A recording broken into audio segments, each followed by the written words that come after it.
Ground and pound. Man, hey, say what you want about our podcast. Say what you want about our subscribers. We got the coolest YouTube intro in the biz, Jordan Harris. What's going on, big dog? What's going on, my guy? How you doing today? Man, just ready to talk the fight game. Got a lot of stuff going on. Got a lot of stuff since the last time we've been on. Look, man, it's been a couple weeks. Me and Jordan Harris, we on the grind, bro. We got stuff we want to do. We gambling, we working. We see a lot of people don't notice about us. We're conservative. Uh, we got to go to work. You know what I'm saying? I can't be out in the streets protesting kings and shit. You know what I'm saying? So here I am. Working again. That's our second job, the podcast, Ground and Pound. So thank y'all for listening to the Ground and Pound podcast. We're back at it again. And listen, man, we don't have too much planned. We just gonna go out here and just talk the fight game. That's what we do. Follow us at Ground and Pound on Twitter. And then look, I ain't gonna have my gambling picks for this pay-per-view coming up. But if you want those picks, come follow me at Crew Matt Ham. I post all my picks. Everything UFC, college football, and NFL related, it is on my Twitter. And come follow me and make some money with me and Jordan Harris. Except we lost some money this week. Been on a roll, but I took the L this week. We've been gambling baseball, deep in the baseball streets. About to hop in them NBA streets tonight, man. I don't know, man. Just got a lot going on. But anyways, just follow us. Add us on the show. Add, like, subscribe. We got a saying around here.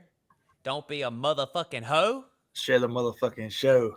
Yes, sir, man. Share the show. We don't ask for much. Me and Jordan, we just brand new at this and trying to start a new podcast, trying to get in the groove, find some time to do this because we love the fight game. We like to talk UFC, some boxing. Hey, Paul Hughes and what's his face? Nurmagomedov fought a couple weeks ago. So we'll talk PFL every now and then. Like we talking bare knuckle. Bring me a good bare knuckle fight. I might talk that shit too.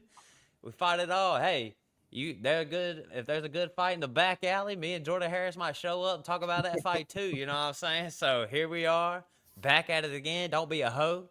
Share the show. Man, where do we start off, man? Let's just start off with what we saw last, and that was Poetan getting a win. And look, I picked Uncle Live to win. Uncle Live, that's what I like to call him. My Uncle Live. I picked him to win, so I took the L on that one. And the truth is, Poetan's just a fucking great. That's just the honest truth. I've seen him lose a couple times since he's been in the UFC, but that don't mean shit because he always comes back and does it again. Regained his title. Called for John Jones. Jordan Clay Harris. What's your reactions, bro? Yeah, actually, I picked Uncle Live too. I kind of regret doing that now. Hindsight, looking at it, obviously, but I was thinking about it when he fought Uncle Live the first time.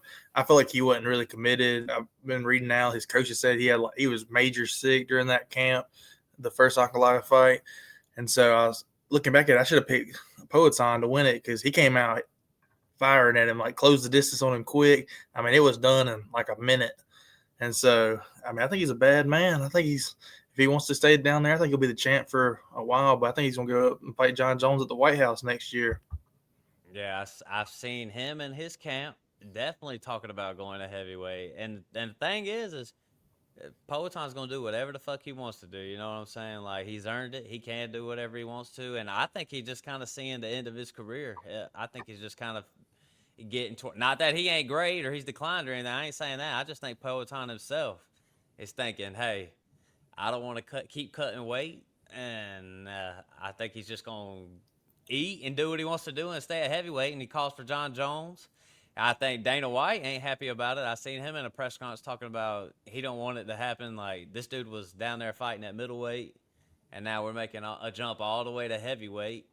So, but my thing is, I don't give a fuck. You know what I'm saying? I want him to go fight in the heavyweight. You know what I'm saying? He might get mauled. I think he's a good matchup for a lot of heavyweights. I'm just being honest.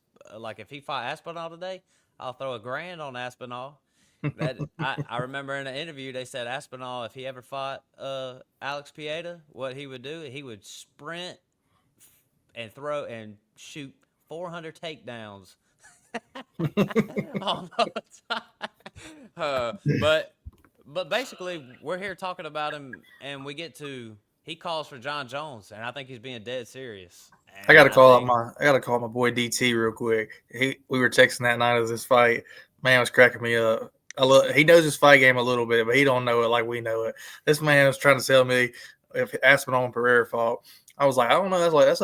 He has the power to knock out Aspinall, but I was like, that's a big weight jump because Aspinall's cutting to 265.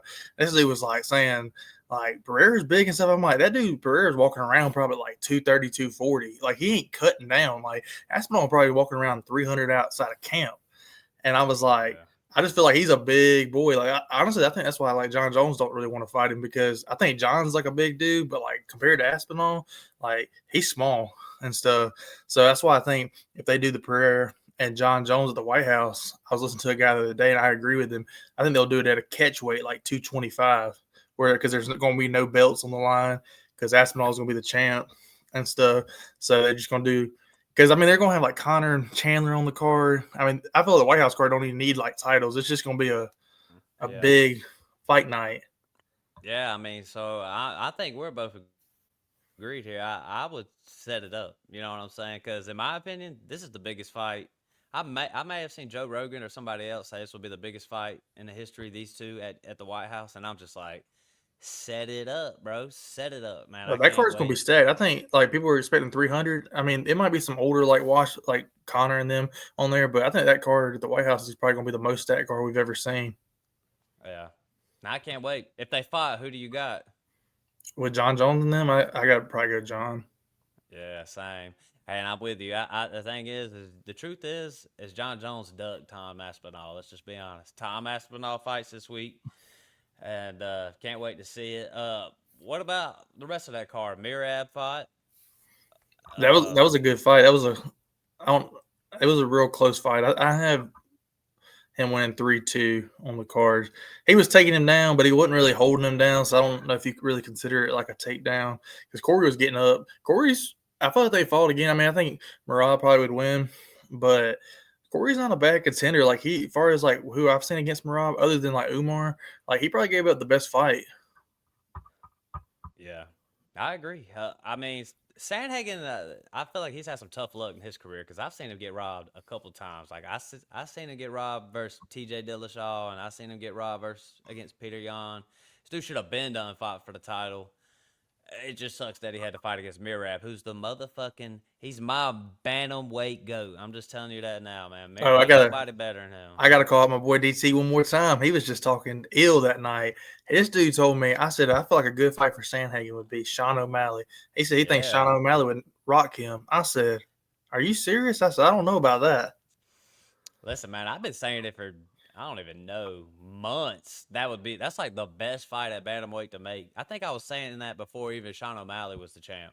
I mean, Corey Sandhagen is kind of flashy too. Like I feel like we've kind of seen him. He's developed his ground game and his grappling. Like I Mhm. saw him fight Rob Font and he just took Rob Font down for 5 rounds. You know what I'm saying? If those two stand up and fight, that shit'll be flashy. Like I do. Sean O'Malley can rock Corey Sandhagen, but it ain't just like a given where it's like, oh, he'll knock him out. Like Sandhagen could go in there and fuck him up. Like I think Sandhagen, if he got him to the ground too, like he even with like Marab, like he's got good like ground defense and all that stuff. And I was like, I don't know. I was like, I feel like he's pretty good. Like because Marab, I feel like a lot of times, like even with Umar, and Umar's a good wrestler. Like he was like kind of holding him down for like a little bit, but like Sandhagen was getting up pretty fast.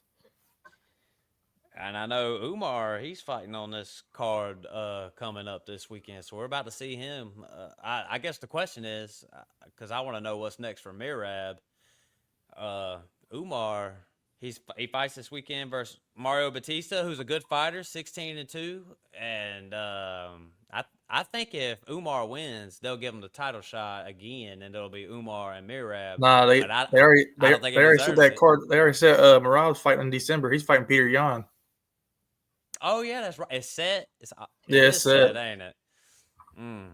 That boy Mirab gonna be staying active because Umar going. But let's just be real. If Umar wins, his next fight will be a title shot. Yeah. Even though it's undeserved, he's only got one ranked win in the UFC. He's Dagestani and he gets Dana White privilege. Let's agree on that. Because I'm gonna be real. People talk about Dana White privilege. Don't nobody get more Dana White privilege than the Dagestanis. Let's just be honest. You used to always say that about my boy Islam. You used to always say he gets Dana White privilege. Hey, I'm gonna be real. Not everybody can beat Bobby Green and then go get a title shot. I love Bobby Green, but that is just totally absurd, man. It's ridiculous. All these guys, and then when they win and become champions, they fight like once a year. They hold up divisions like crazy. Like, I mean, who the heck? I mean, Islam's reign. I'm not trying to hate, but Islam's reign at lightweight is one of the most fraudulent reigns I've ever seen. I'm not saying he's not the best. He's probably the best, but the fights that he gets, I mean, Poirier. I mean, what the fuck? All because just think about this. Poirier got to fight uh, Islam because he knocked out Saint Denis. You know what I'm saying? Like that's just crazy. And then Islam fights Moicano on short notice. Like that's just ridiculous, bro. I'm just being honest. But all right then. Where was I going to next, man? I was talking about Mirab. Was there anything of note on that card from that UFC? Uh, um, I think it was 320. UFC 320. Was there anything else we should bring up What was about that pay-per-view? what's the fight right under that one? Do you know? If there was like I the got. third fight. Oh yeah, Yuri Projaska knocking out Oh yeah, Bear yeah, yeah. Roundtree. That's the one I want to talk about a little bit. Just a little quick talk about that one. So that fight was crazy. Matt, he gave me the picks. He gave me Yuri, and the first two rounds, I was like, this dude's an idiot because uh, Roundtree was beating him up. He was like Yuri was slipping. He couldn't get his footing and stuff. It was like they were even on the commentary. Was like, what's going on with Yuri? He don't look right. Like he looks off. And then third round, smashed. I mean, he just smashed him. Standing bang. That was a good fight though. Yeah, I mean Yuri's my guy. Listen, I mean I'll shout out to my homie Kevin over here. He watches a lot of fights. I mean every night we are gambling. We're watching baseball. We watching all this. He don't really. He thinks Yuri's soft. I don't know. He just don't think Yuri's that good. And he's like, oh, he's come down a little bit. And I'm just like, dude, Yuri's only lost to one man, and that dude's name is Poatan. I'm like, this dude's gonna come out here and he's gonna dominate Roundtree. But Roundtree's he's an older fighter, but he's a good fighter. But easy fucking money, cash it, bro. That's what I do, boy. I come out here, I get my UFC picks in, and I win money, man. That's what I do. But I mean, yeah, I mean, let's just say Poatan doesn't he doesn't fight John Jones, and he defends his belt. I mean, what's next? I mean, is it Yuri again, part 3, or I mean, what are we doing down there? Yeah, I mean that Yuri wants to fight. I feel like I don't know. It'd be a fun fight. I just don't know if people want to see it 3 times and stuff. Yeah, man, look, I'm a Yuri fan, but I don't want to see it. I'm just being honest. I feel like We'll see. Ankalaev, like even though he dominated him, I mean they are 1-1. Yeah, yeah. I mean, you might have to set up Uncle Live and Yuri. Yeah, I feel like that's the fight to make, really. Just because if Poatan does go up, like just to have somebody that could be like the interim champ, or if Poatan comes back down after he fights at heavyweight. Yeah, I think I'll move. I think there was 2 fight night cards. That's all right because Charles Oliveira was gonna fight Fazeev. Fazeev pulled out, so then it was Charles and Gamrot. Charles with the easy money. I'm not gonna talk too much about my guy Charles because this is my opinion of Charles. I still think he's good. I just don't think like he can't fight. He can't beat the best. You know what I'm saying? Like he's never gonna be champ again, but he can still hold off those lower ranked guys. So he's still like a top ranked guy. That's kind of my opinion of Charles. Do you agree or disagree with that? No, I agree. I think it's when he fights like as a Touporia or Islam, he struggles, he gets beat. But I still think he could beat some contenders like that are even at the top. Like I mean, if you set him up against Gaethje, like I mean, that's a good fight. Like I'd go either way. I mean, Gamera, I don't think he's like some slouch and stuff. Like he's good. I mean, we saw him at 300. Him and Armin. I mean, that fight was super close. I mean, Armin looked like he was almost choked out before the round luckily ended. So, I mean, I think Charles is a live dog against about anybody except maybe the champ.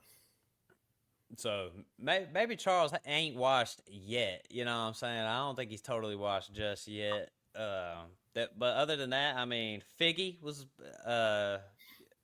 Davison Figueredo. I'm trying to say it's funny because when we talk about all these fights, I never use their full names, man. I'm always saying some nickname or something. But the casuals might not know who the fuck I'm talking about. But Figgy went out there and won for us, and he was a pretty sized underdog. And me and Jordan, we just want to say on behalf of the Ground and Pound podcast, cash it because that was a 2-0 card that week. And but the next one to talk about, the next card to talk about is this last fight night card because I got something to say about really DDR and his punk ass. This dude was a pretty sizable favorite, minus like 225, maybe a little more, versus Brendan Allen.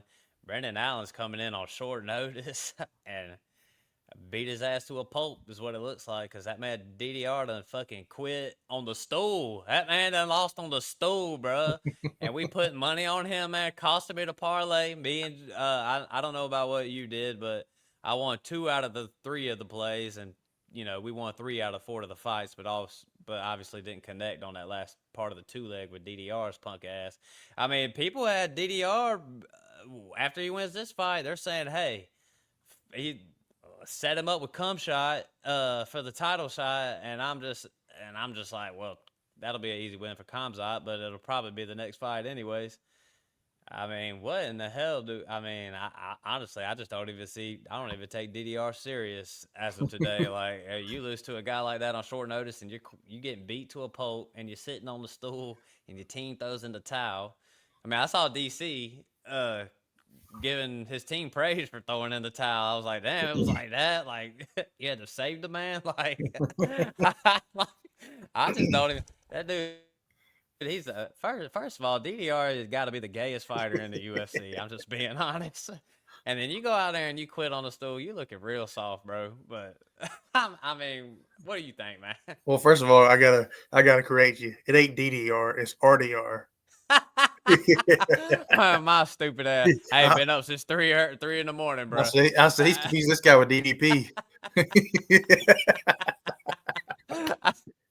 Man, I said nah, RDR. Man, you ain't lying, bro. It's so funny. I haven't typed out RDR on my thing like 35 times until it still came in here and said DDR 60.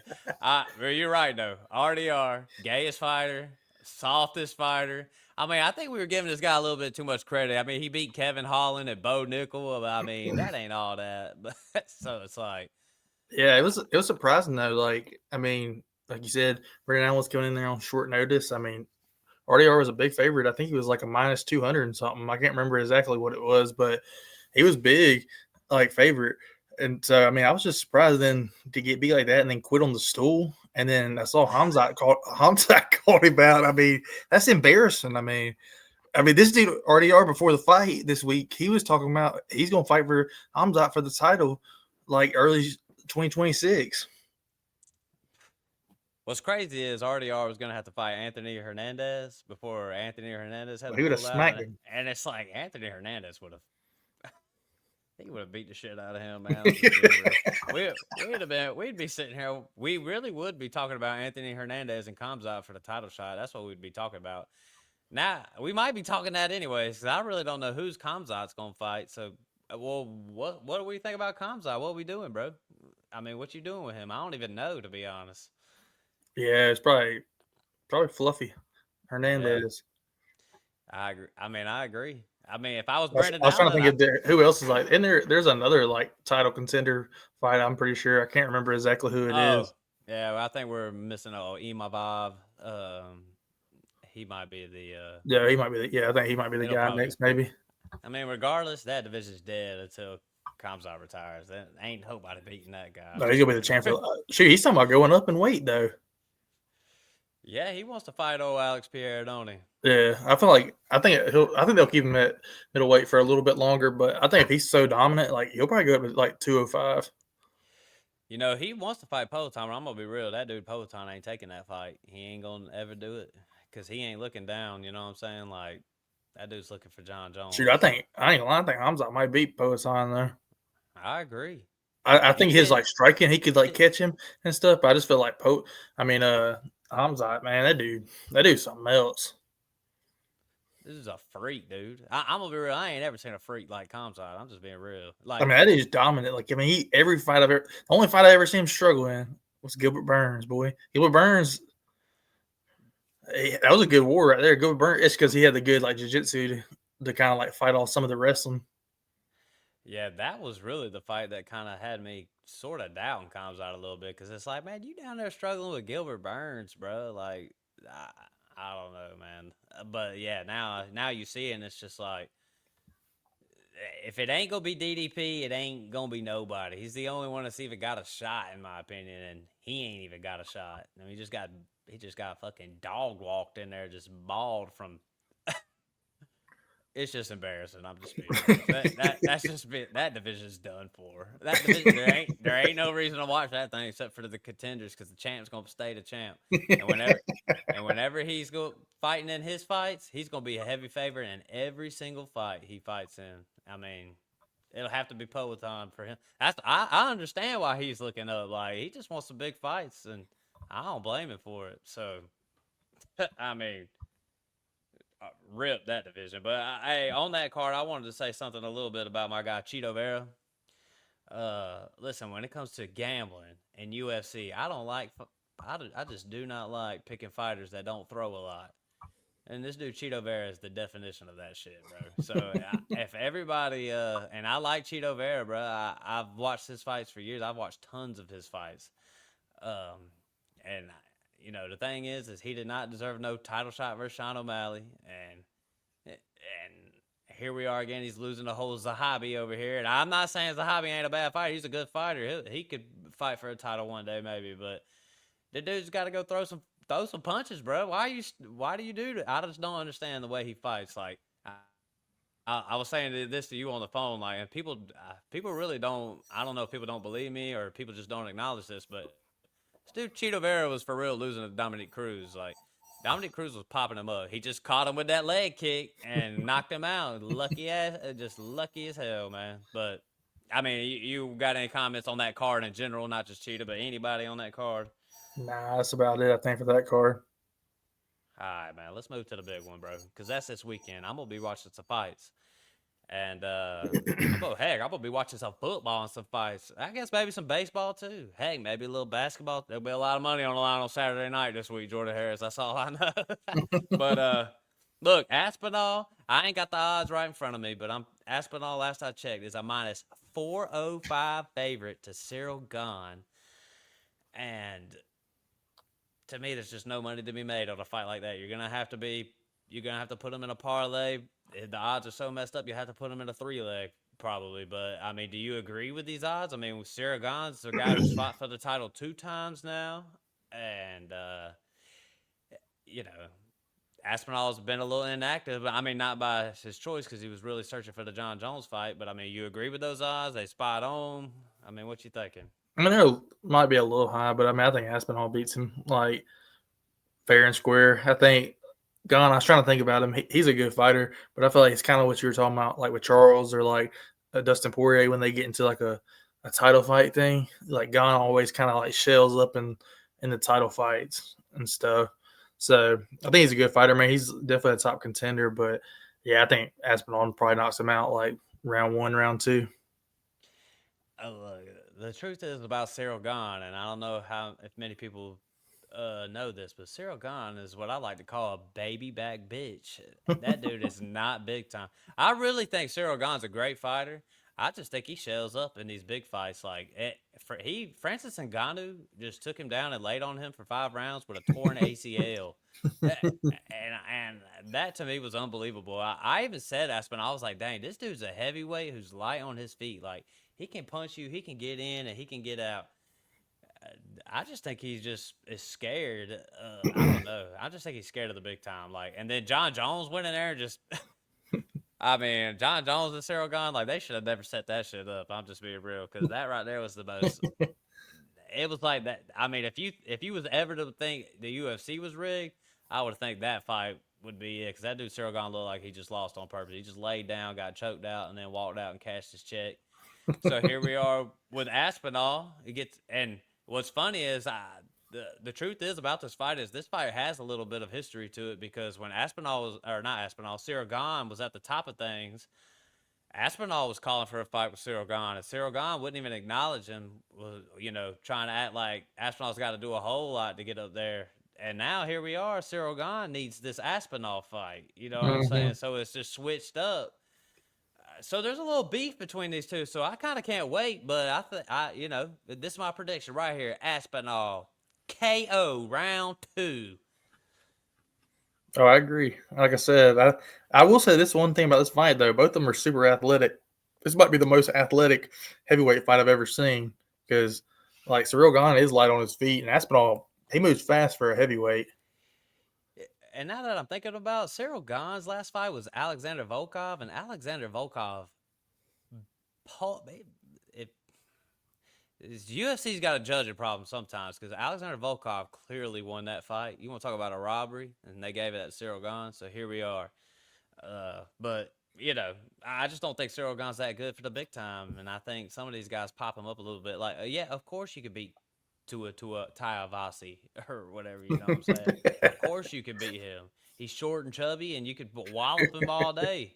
So I don't know. I think Cyril Gane's good, but listen, I ain't gonna stay on this fight because I can't even pronounce the names of. But there's a title fight for the women's strawweight. And Mackenzie Dern, I think she's favored. Like it's like minus 175 versus. I'm gonna try to pronounce this. Verna Yandiroba. And I'm gonna go ahead and tell you now, I'm gonna be putting money on her because Mackenzie Dern is ass, and I don't think she's even good. And the reason why people even like Mackenzie Dern is because people think she's hot, and that's the only reason she's even getting this little shot right here. So the live dog right here from Verna. That's all I gotta say. You got any comment on that one? Yeah, I mean, I agree. I feel like Mackenzie Dern's one of those. She can win fights, but I feel like when it's like a big fight, she kind of always lose and stuff. Yeah. I almost forgot about this was a title fight at first. I was like, what happened to Weili Zhang? But she's moving up to. Uh, Yeah. Her she's and fighting Shev- Valentina. Yeah, her and Shevchenko are set. I can't remember on what card that is though It might now. be that one that is Islam and JDM. Ooh, man, I'm gonna be real. There's not a lot of women fights that you get excited but there's some of them that just really get you going, and you really can't wait for. And that's it, bro. Might be one of the ones I'm looking forward to the most. Uh, all right, Umar. We kind of mentioned him earlier. He fights Mario Batista. You think he wins with ease? Yeah, did you see the odds on this? Nah, I didn't, man. This, I ain't this seen it. dude Umar is a minus 800. Oh, wins with ease. I mean, I figured it was, I figured it was gonna be a tough one. But the thing about Umar is he's not like all the Dagestanis. Like a lot of the Dagestani guys, they like to just take you to the ground and lay on you. But Umar, he'll stand up and bang with you a little bit. So he'll probably get a knockout this fight, I believe. And if once he does, we'll be looking at him versus Mirab because they probably won't make Umar fight for a year and a half, and he'll be ready to get ready for a title shot. And Alexander in this card, we got Alexander Volkov, who I just mentioned, going to be fighting Almeida. I don't know. You got the odds for that one in front of you, Jordan? Yeah, I'm kind of Almeida. surprised. I mean, I don't know what you think. You might disagree with me. I got Almeida as a minus 240. Yeah, he's just going to take Volkov to the ground. I mean, eventually Almeida's going to find somebody that can defend it, and he won't be able to do nothing with it. But Volkov, I think he's just too skinny. I don't think he's going to be that guy. And Volkov's good now. I give Volkov a lot of credit. I've seen him fight a lot of people.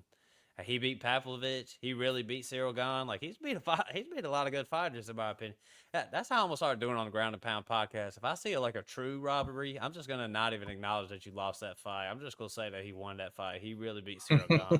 His record is That's what I was really kind of saying. 39 to 10. I was I was a little bit surprised that he was that big of like an underdog, kind of, just because like not that Almeida won't take him down, but Volkov is one of those dudes. Like I don't think he's like a champion, but I felt like fight contenders, like you said, like with Gane and stuff.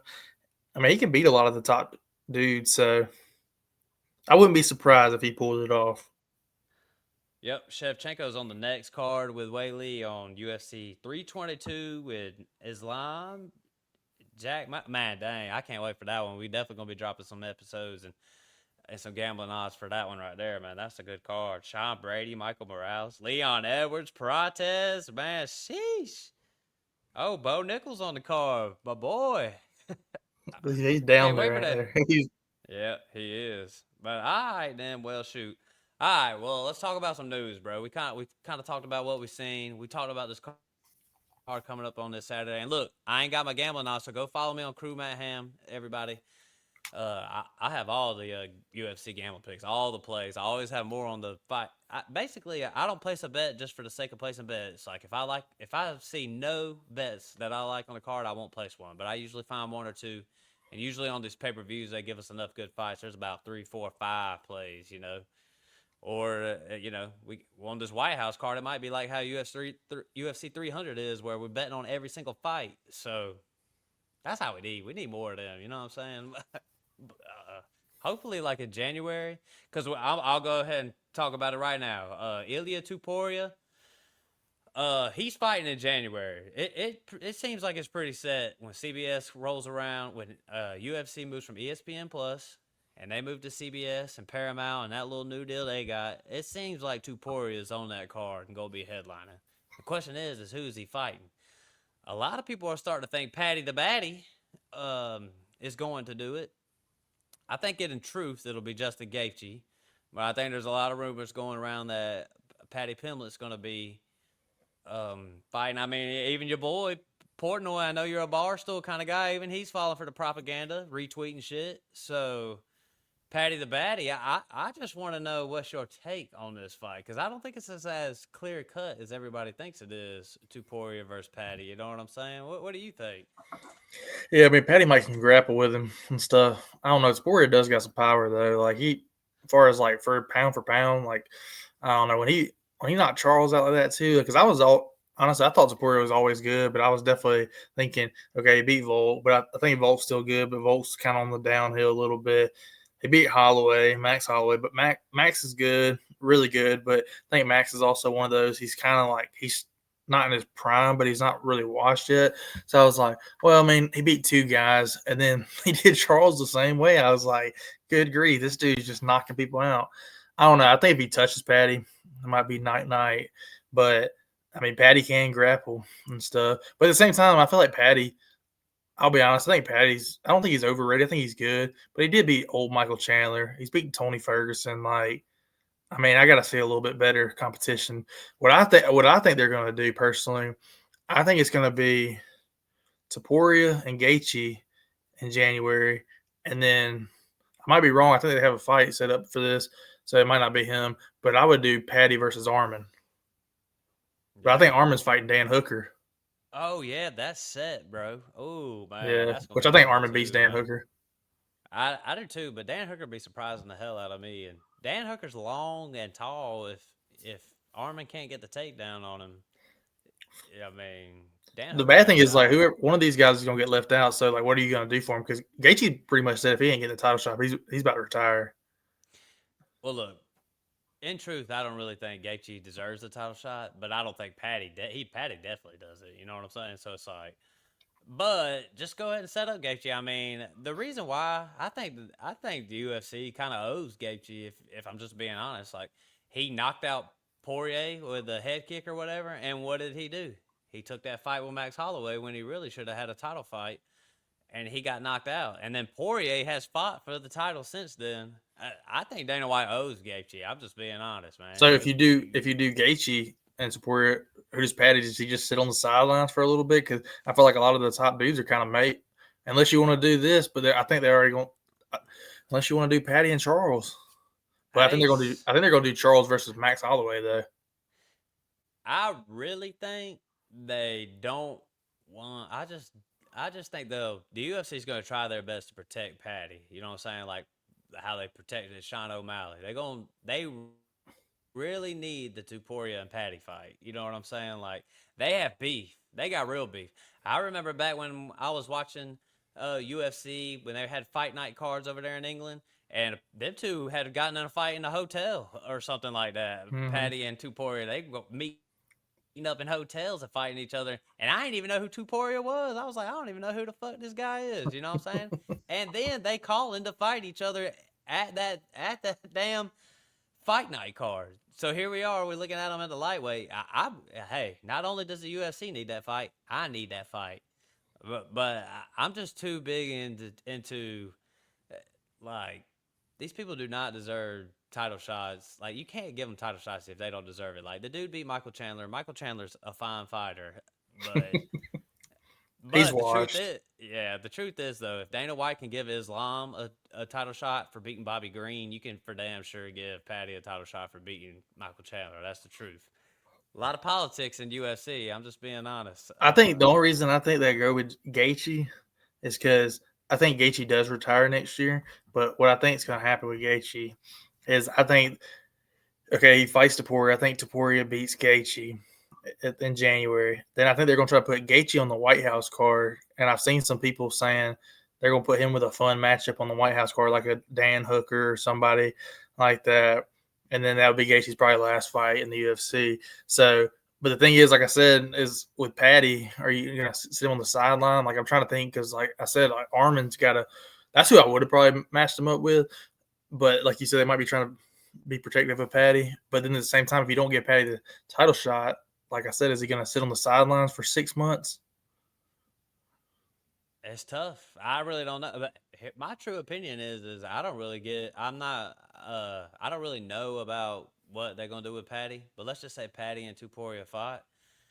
I will not count Paddy out because in my thing is a Paddy's a pretty big 155er in my opinion. Every time he hops into the ring, I'm thinking, God damn, this dude is huge, bro. Like, I mean, he looks way bigger than. I mean, when he fought Michael Chandler, he just like walloped that dude. Like he was way bigger than this dude, bro. And Michael Chandler's he's a big buff guy, you know what I'm saying? So it's like I just think all these champions, Touporia is like one or two champions in the UFC that doesn't grapple.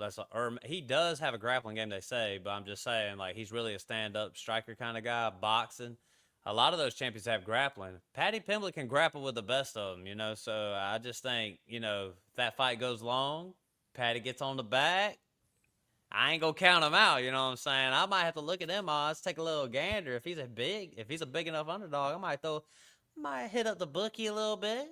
Shout out to a kill. I might hit the bookie up, throw a little 20 on that thing. You know what I'm saying? So I don't know.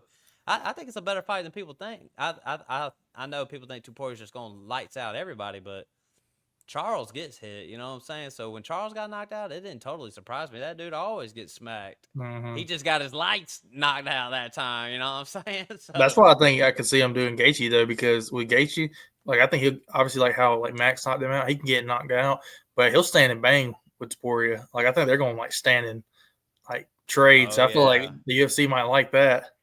Man, come on, Dana. Set us up a big card, bro. I'm ready for the move. I'm about to buy my Paramount Plus when I get off this thing, man. Get set up. Get ready. Cheap I man, am it's going to save a lot of money for UFC fans too.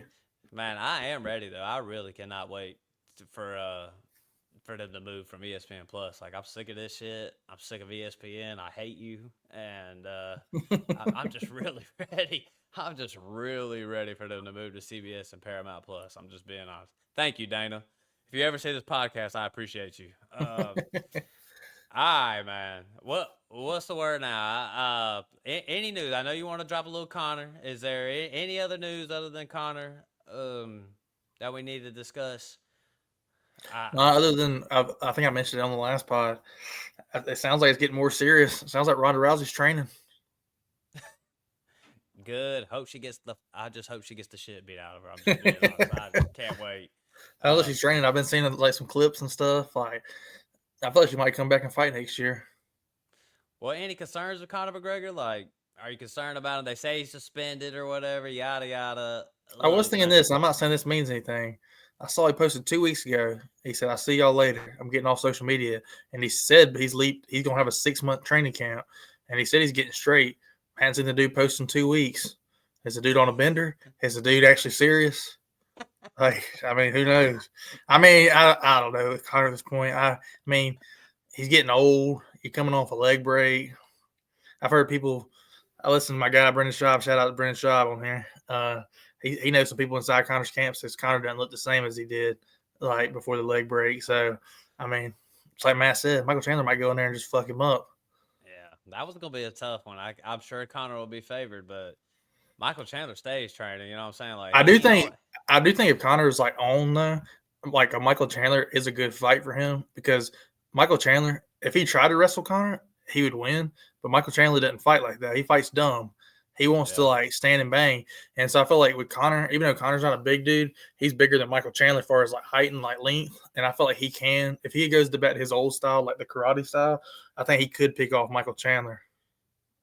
Hey, if for the White House card or whatever, that dude Chandler for sure will out wrestle. I do believe, like, when they was set to fight a few or last year or whenever it was, I do believe Chandler probably had every intention of taking that dude to the ground and beating him. But if you set them two up on the White House card, With they're Trump's like in main there, that event. dude, he's standing Trump's and there, banging. they standing up, bro. They ain't going to the ground.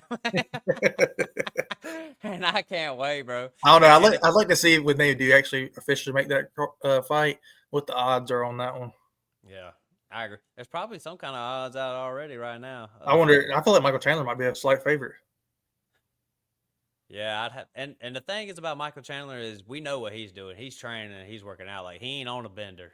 He ain't taking shots. You know what I'm saying? We know that for a fact. So I think he probably bust up Conor McGregor a little bit, but I don't know, man. I don't know what to think. Hopefully, Conor's got his mind right. I want to see him back. They say, listen, the reason why me and Jordan didn't bring him up is because they say he's suspended, the USADA, yada yada. I don't think really any of us care. We just wanted to see him fight whenever it's time in June or July, whenever they set it up. So I think I told you this, Matt, a long time ago. Like after he broke his leg and stuff, that dude definitely was on the roids. Like when he was in that movie that he got into, like he got big. Like Conor was big. But I don't really care if you're on roids if you're not in competition. Like to me personally, now if you're about to fight, I mean I get it. Like it's not the best and stuff, but from what I was reading, and shout out to Ariel Hawani, I saw he was talking about it. The reason they gave him the suspension, he didn't even really piss hot. It was because supposedly they have to USADA or whatever has to come check you every so often, and they couldn't find his location like 2 or 3 times, so they gave him like a 6-month suspension. But it don't even matter. The suspension ends in like March. I mean, he's not fighting until June, so yeah. And I'm gonna be real. Conor don't care. Dana don't care. We don't care. Let's just set the fight up. I don't even care about USADA at this point. You know what I'm saying? For a fight like that, you know what I'm saying? Like when you're in like rankings and top 15s and like I care about if you're doing steroids there, but let's just get Conor. As long as he's passing his test, let's just fucking get it set up, bro, and let's just roll with it. But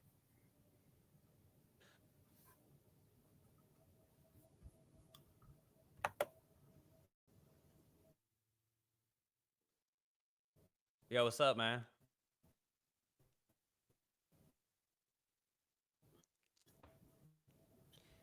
Well, anyway, my that's bad. I think a. I lost you for just a second. Oh, you good, big dog. Look, we had a little blip at the end, at minute 42 and a half or something. Me and Jordan had a little blip. It is what it is.